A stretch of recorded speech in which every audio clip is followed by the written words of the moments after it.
Certain places, the beach stretches are purely virgin in nature. म्हणजे थिंगासर structure येवंक ना. 200 meters is intact. ना कलांगूट कांदोली बागा 1985 ते हे सगळे बांधलेले आसले स्ट्रक्चर. आता लोकांनी रिपेअर रिनोवेट केला, मातशे व्हडले केले. So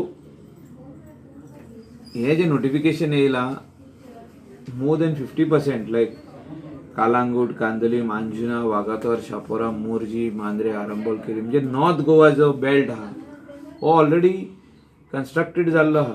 50 meters is very good. It is a welcome decision for these people. But some people in South Goa don't want it. So notification वेगळे जावंक शकना.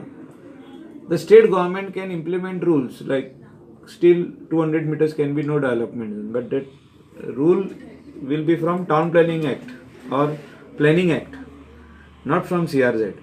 So CRZ notification is welcome. All the fishermen who have changed their business from fishing also are into the business of tourism, where they have started their guest house, resort, hotel, tavern, pubs केल्ले हा, restaurants केल्ले हा. Hearts घातल्या पळय तेंच्यांनी थोड्यांनी 50 मिटर्साच्या भायर घातल्या, कोणी 100 मिटर्साच्या भायर घातल्या, ते परमनंट मारलेले आहा. हेंकां सगळ्यांक रेग्युलरायज करूंक जातलें from town planning or PDA. So it is a welcome decision, and I feel that nobody should do politics in this. हे गोंयचे स्थानिक लोक जे आमचे गोंयचे नुस्तेकार भाव आहा, ज्यांच्यांनी बिझनस घातलेले आहा आपल्या घरांनी वा घरा सायडीक आपल्या भाटान, तेंकां हे फायदेशीर जातले.